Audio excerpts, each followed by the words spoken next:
هفته خبر تو خبر داره براتون از غرق شدن کشتی آرزوهای ولی فقید در منطقه و زور زدن عظما برای تقلید افه‌های دوغکی. اینجا سیمایلی عدن، بندری مهم در یمن، کشوری مظلوم که زخم‌های بسیاری بر چهره دارد. البرز و بوشهر باید از اینجا گذر کنند، اما انگار بیگانگان تا ناوگروه ایران اسلامی را می‌بینند لرزه به اندامشان می‌افتد. پل فرماندهی محکم هشدار می‌دهد و ناو و بالگرد و جنگنده راهی جز قبولی فرمان ناوشکن البرز را ندارند. We will maintain greater than 5 nautical miles standoff. Thank you, sir. I will make sure you maintain minimum distance of 5 nautical miles from your position. Over. عدن را گذر کردیم. بعد انشاءالله وارد دریای سرخ از طریق تنگه باب‌المندب خواهیم شد. آخه ولی فقیه بدبخت، تو با عطسه خودت هم کله پا میشی، چه برسه به صدای ناو و بالگرد.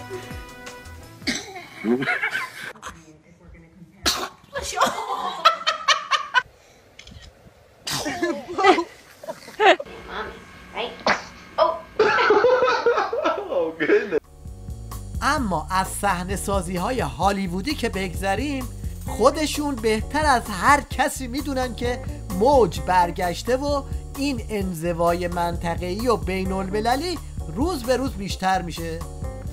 رئیس جمهور فرانسه بلند میشه در کنفرانس اینها شرکت میکنه، در اجلاسی اینها شرکت میکنه و حمایت میکنه. معناش این است که برای فروش سلاحشون و برای استفاده و منافع عرض میکنم مادیشون حاضرن هر جنایتی رخ بده و حمایت بکنن. ببینید کار آخوندا تو منطقه به کجا رسیده که انزوای منطقه ایش شده سوژه نظرسنجی کشورهای عربی. شیطنت رسانه‌ای قطری برای ایران هراسی. آیا موافق تشکیل یک ائتلاف نظامی عربی علیه ایران هستید؟ این سوالیه که شبکه تلویزیونی الجزیره در اقدامی تأمل برانگیز و البته شیطنت آمیز به عنوان یک نظرسنجی ضد ایرانی روی صفحه اصلی وبسایتش قرار داده.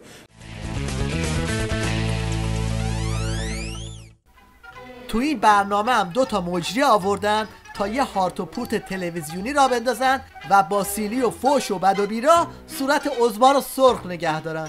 این حرکت وحشیانه رژیم آل سقوط رو البته محکوم خواهند کرد و به یاد مردم یمن خواهند بود. انشالله ما هم میاییم. یعنی واقعا آدم باید از این سردمداران این رژیم بپرسه، بگه آخه چرا، مثلا مشکلت چیه با دنیا؟ میدونی که آلزایمر دارن بندگان خدا، چون نسلشون در حال انقراض، پیرم هستن، آلزایمر دارن همشون اکثرا یادشون میره. میگن حافظهشون مثل ماهی 3 ثانیه است. من ماهی قرمز هستن 3 ثانیه است. یه دور میزنن، دور میگن اینجا کجاست، یه دور دیگه میزنن، میشینن کاغذ مینویسن در مورد حقوق بشر، میگن نقض حقوق بشر. بعد اینجا اتفاقات میفته، من نمیدونم این نقض کدوم حقوقه، حقوق بشر هست یا نه بالاخره. آخه بابا شما رو چه به بحث سیاسی، شما همون بحث وزن و هیکل هفته پیشتون رو ادامه بدی. آخرین مرحله‌ای که من آقای معصومی دیدم فکر کنم حداقل 10 کیلو با توجه به اینکه 4 مرحله رژیم گرفته اضافه کرده. علی مشکلات داره. علی کار یدی هم میکنه، دستاش گوشتالو شده و میری بیرون کار میکنی. بله قربان دیگه. شبکه پول نمیده. نه ما دیگه هیکلش چغر شده، خیلی آخه لطیف بود. هیکلش چغر شده، تو دست نمیخواد یه خمه همه جا میریم. نه اصلا دیریپ من دوست عزیز ببینید واقعا این بحث چاقی نیست. من کیسه هوا باز کردم. خب یه چیز دیگه ایربگ داره کیسه هوا. بله ایربگ داره. در ضمن ماشین دیگه سرعتش زیاد بوده، کیسه هواست واقعا و دیگه شرایط اینجوری شده. طنز داستان اینجاست که وسط این مصیبت‌های منطقه‌ای به ناگهان جنگ و دعواهای باندی هم بیرون زده. از یه طرف دلواپسا تو خیابون شعار فتح مکه میدن. مردم یمن کار یک سره کنید و مکه و مدینه را آزاد کنید. ورود کمک‌های انسان. از اون طرف جواد ظریف واسه وزیر خارجه جدید عربستان پیام تبریک میفرسته و آقای ظریف وزیر خارجه کشورمون پیامی برای وزیر خارجه جدید سعودی ها عادل الجبیر فرستاد و در اون انتصاب ایشون به این سمت رو تبریک گفت. مردم از آقای ظریف انتظار داشتن در این زمینه ظرافت بیشتری به خرج بدن. آخه ارسال همچین پیامی، اونم در همچین زمانی که سعودی ها مردم مظلوم یمن رو زیر آتش گلوله گرفتن و آقای جبیر هم از مهمترین حامیان این اقدامه، همچین صورت خوشی نداره. در واقع داره میگه جواد ظریف این بار داری با زبون خوش بهت میگیم، ولی دفعه بعد آماده لنگ کفش باش.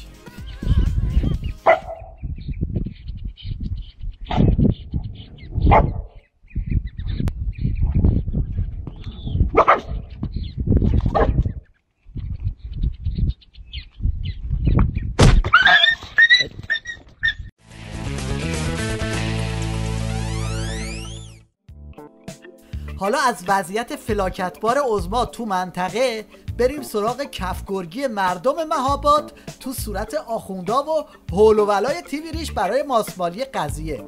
هر چی گشتن دستشون به چیزی بند نشد، قیام مهاباد رو هم وصل کردن به شبکه‌های مجازی. هرچه که بود اوضاع مهاباد را ساعاتی آشفته کرد، آشفتگی که نطفه آن در شبکه‌های مجازی بسته شد.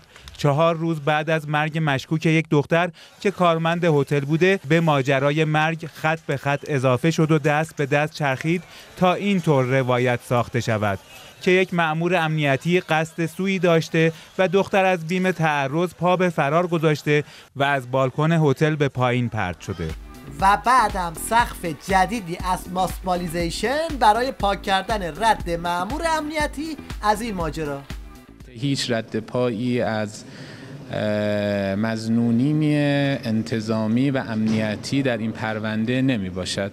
اطلاع بهشون دادن که رئیس هتل و خانواده‌تون یه اطلاعاتی رو پیدا کردن در تو با این قصه و ایشون به خاطر اینکه مشکلی پیش نیادش قصد داشته که از یک بالکنی به یک بالکن دیگه‌ای بره که متاسفانه پاشون سر می‌خوره و فوت میکنه.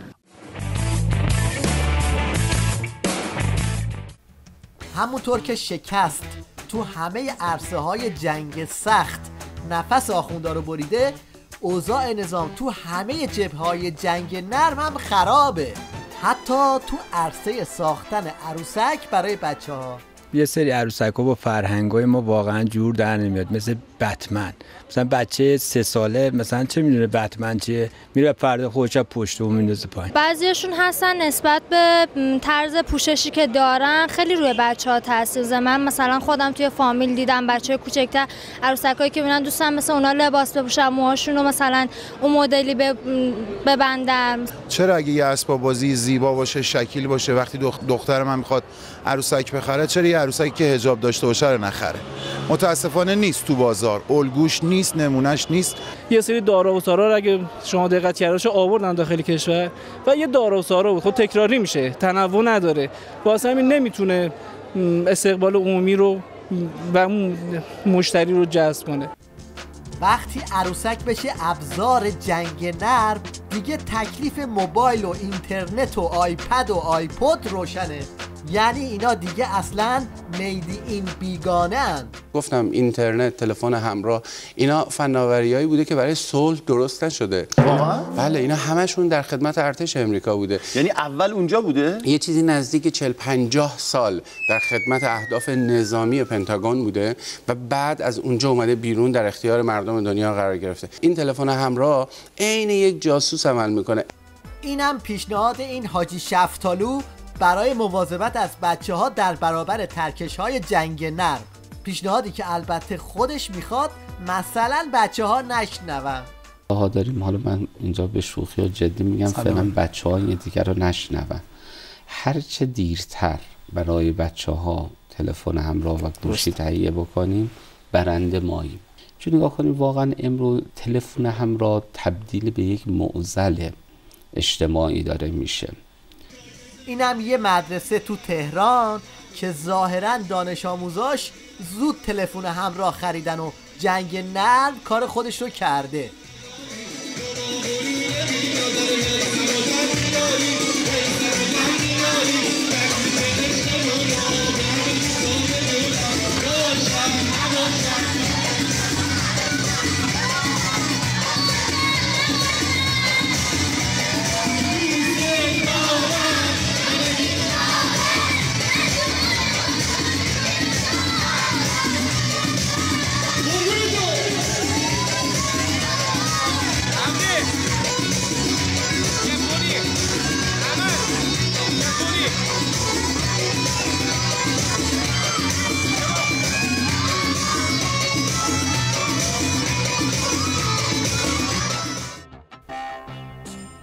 هم یک سند گویا از پشت پرده استقبال از شیخ فری تو سفرهای استانی.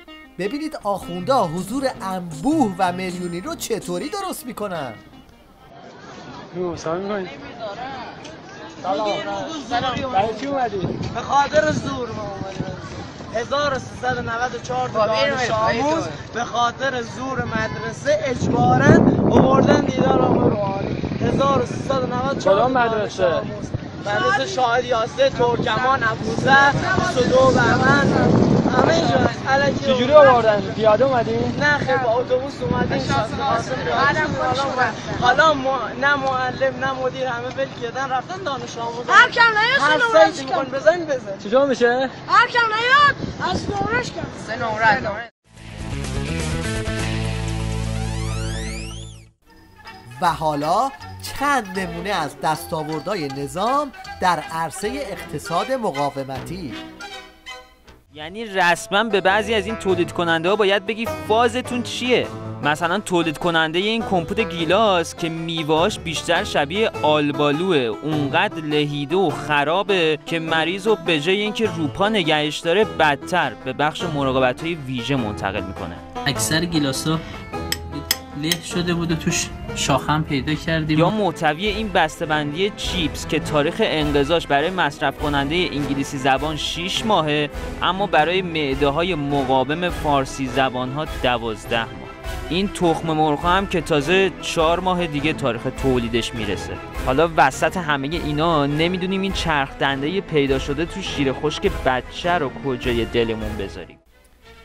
پسر آخوند مطهری رو آوردن تو تیویریش تا بعد از 35 سال از باباش تعریف کنه، اما به جاش ملق زد.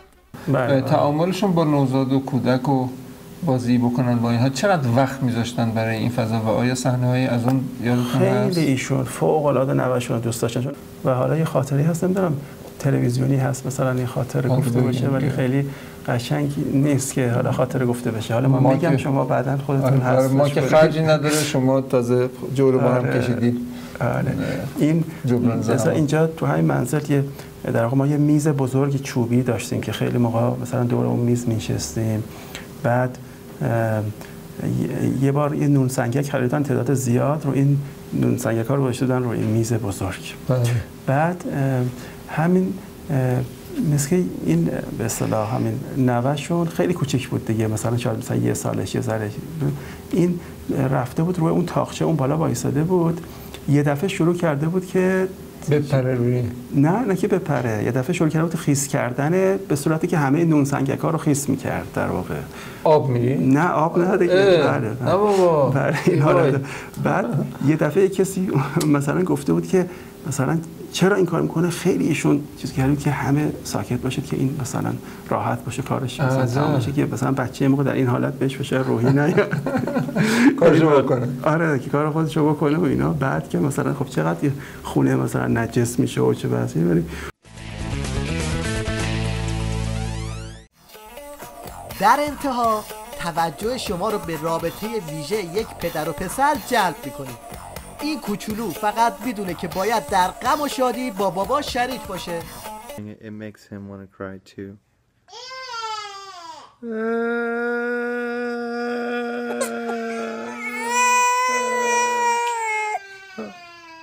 I'm okay. It's okay.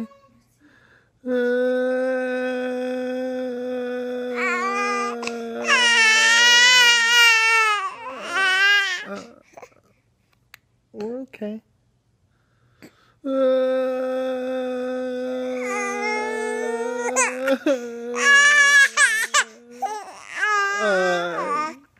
Yeah, God, it's okay.